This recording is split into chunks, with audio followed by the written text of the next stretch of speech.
예, 안녕하세요. 예, 서초동에 근무하고 있는 이재우 사무장입니다. 오늘은 그 혼외자의 권리에 대해서 말씀드리겠습니다. 보통 이제 혼외자는 크게 두 가지로 구분됩니다. 그 생부, 보통 이제 생부를 기준으로 하는데, 생부가 생존에 있을 때, 자녀로 등재되는 경우가 있고, 사망 후, 사망 후에 자녀로 등재되는 두 가지로 구분할 수 있습니다.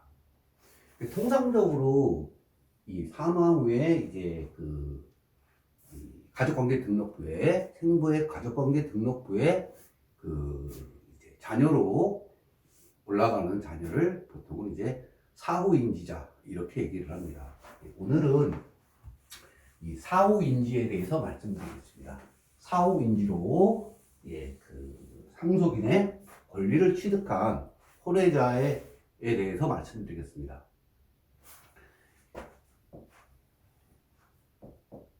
생부가 사망을 하게 됩니다. 그리고 여기서 사망 사실을 인지하게 됩니다. 그렇게 되면 2년 안에 인지 청구를 해야 됩니다. 보통 이제 이 여자가 아이를 낳으면 그 아이는 그 산모의 친자로 확정이 됩니다. 그러나 그 아이의 생부가 누구인지는 누구도 모릅니다. 사실상. 그래서 이제 이 생부와 자녀의 경우는 반드시 가족관계 등록부에 올라야 됩니다.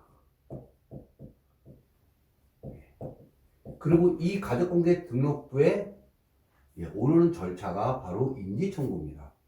그래서 이 피상속인이 사망한 이후에 그 인지가 돼서 가족관계 등록부에 오른다. 이렇게 해서 보통 사후인지라고 부릅니다. 사후인지 이렇게 합니다. 사후인지된 혼외자 같은 경우는 크게 나누면 세 가지의 권리가 있습니다. 첫 번째는 우리가 얘기하는 상속권이 있습니다. 그리고 상속 회복 청구가 있습니다.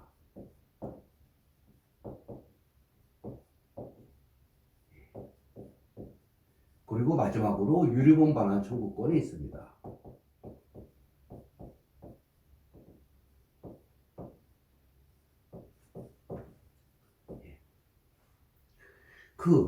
이 상속권은 이제 가족관계 등록부에 있는 상속인들이 피상속인이 사망했음에도 불구하고 상속재산을 나누지 않은 경우, 협의 분할이 없는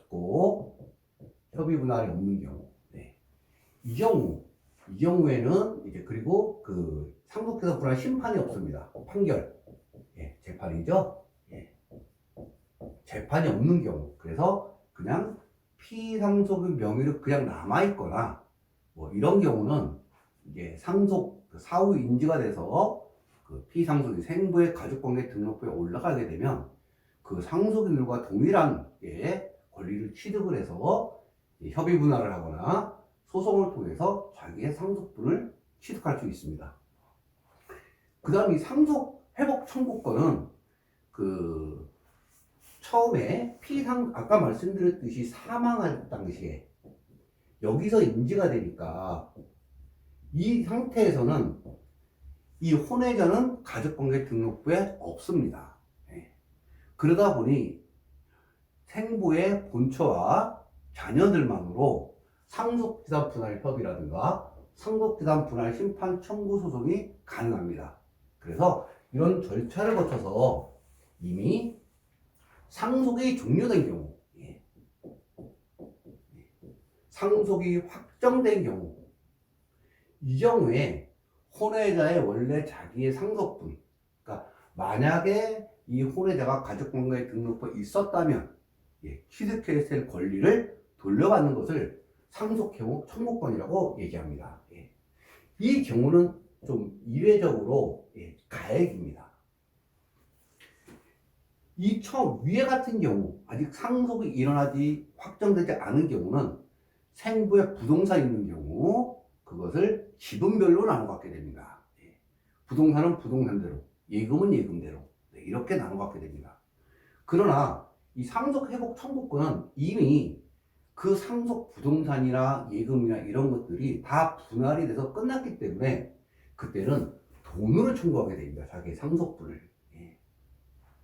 자, 그 다음에 유류분 반환 청구권이 있습니다. 생부가 사망을 했는데 상속 재산이 없습니다. 또는 있더라도 아주 조금 있습니다.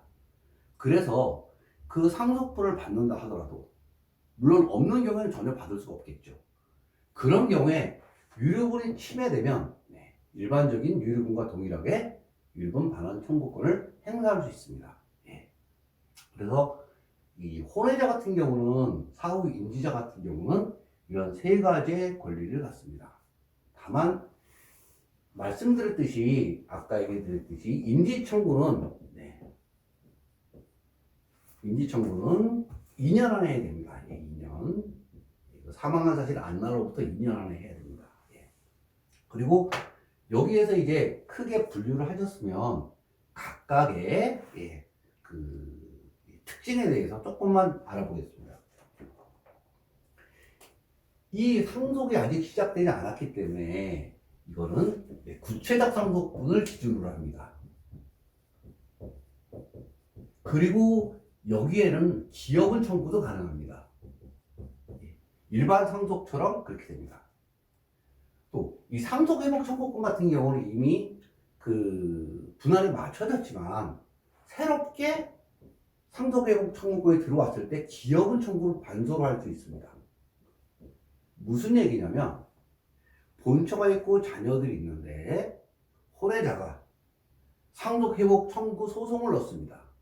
그런 경우에 피상속인 생부의 재산의 형성과 부양 간병에 특별한 기여를 한 자, 가령 본처가 그런 역할을 했다면 본처가 기여분 청구를 할 수 있습니다. 그리고 이 소송은 일반적인 민사소송으로 일반적인 상속 회복 청구권은 그 민사소송에 제기를 하지만 사후 인지자의 상속 회복 청구 소송은 가정법원에 신청을 하게 됩니다. 관할이 가정법원입니다. 마찬가지로 이 가액, 내가 얼마를 돌려받느냐는 그 피상속인이 사망할 시기의 시가에 여기에서 이제 세금을 뺍니다. 세금을 빼고 남은 금액을 구체적 상속분으로 나누게 됩니다. 이 구체적 상속분은 말씀드렸듯이 특별 수익과 기여분이 반영된 상속분을 의미합니다. 그 다음에 유력만한 청구권, 이 부분은 뭐 민사입니다. 항상 저희가 자주 접하고 뭐 일상적으로 강의를 드리고 있지만 여기는 이제 민사법원에 제기를 하게 되고 법정 상속분의 2분의 1 이런 것들은 법정 상속분을 기준으로 합니다. 근데 요거는 이제 법정 상속분의 2분의 1입니다. 그래서 혼외자 같은 경우 그 가장 그 이득이 되는 경우는 바로 이 경우입니다. 이 경우고 그 다음이 이 경우가 되겠죠. 그 다음이 이 경우가 됩니다. 이 경우는 세금을 다 빼고 그 순수하게 금액으로 취득하는 거기 때문에 현금으로 그냥 취득을 하게 됩니다. 부동산을 다른 상속인들과 공유관계를 얽힐 필요도 없습니다. 여기는 이제 공유관계를 얽히게 되지만 그래서 법정 상속분을 기준으로 갖게 됩니다. 유류분 반환 청구권은 법정 상속분의 절반에 불과하고 더구나 부동산이 그 증여받을 당시에 그대로 있다면 지분으로 반환을 받는 게 원칙이기 때문에 가장 불리하게 됩니다. 오늘은 그 사후인지자, 혼외자 중에서도 사후인지자가 갖는 권리에 대해서 말씀을 드렸습니다. 정리해드리면 피상속인이 그러니까 생부가 사망한 이후에는 생부가 사망한 사실 안날로부터 2년 안에 예, 갑자기 동영상이 끊어졌습니다. 예, 그래서 다시 설명 정리를 해드리겠습니다. 예, 그러니까 사망하게 되면 이 세 가지 권리를 이제 혼외자는 생부가 사망한 사실을 안 날로부터 2년 안에 인지 청구를 해야 됩니다. 인지 청구가 돼서 인정이 되면 세 가지의 권리를 취득합니다. 만약에 생부의 상속재산이 그대로 남아있다면 상속재산 분할 심판 청구를 하거나 또는 협의를 통해서 이 상속재산을 취득할 수 있습니다. 그 기준의 비율은 구체적 상속분을 기준으로 합니다. 그 다음에 이미 분할이 다 맞춰져서 남은 상속재산이 없다. 그렇게 되면 가정법원에 상속회복 청구 소송을 제기함으로써 상속세를 뺀 나머지 금액을 구체적 상속분에 따라 돈으로 반환받을 수가 있습니다. 이것이 혼외자 입장에서는 가장 좋은 권리입니다. 마지막으로 유류분 반환 청구권이 있습니다. 이것은 상속재산이 아예 없거나 또는 있어도 극히 적어서 혼외자의 유류분보다 부족할 때, 상속을 받아도 부족할 때 나머지 침해된 유류분을 청구하는 절차를 말씀드립니다. 이 절차입니다. 민사법원에 하고 법정상속분의 절반에 해당합니다. 자, 오늘은 그 사후 인지자의 사후 인지자가 인지를 통해서 취득할 수 있는 세 가지 권리에 대해서 간단히 말씀드렸습니다. 그러면 그리고 혹시나 이 뭐 강의하는 거에 대해서 궁금한 거나 이런 게 있으면 그 댓글 달지 마시고 직접 전화를 주시면 상세하게 설명을 드리도록 하겠습니다. 자, 오늘은 여기까지 하고 다음에 다른 주제로 다시 찾아뵙도록 하겠습니다. 강의 듣느라 고생하셨습니다.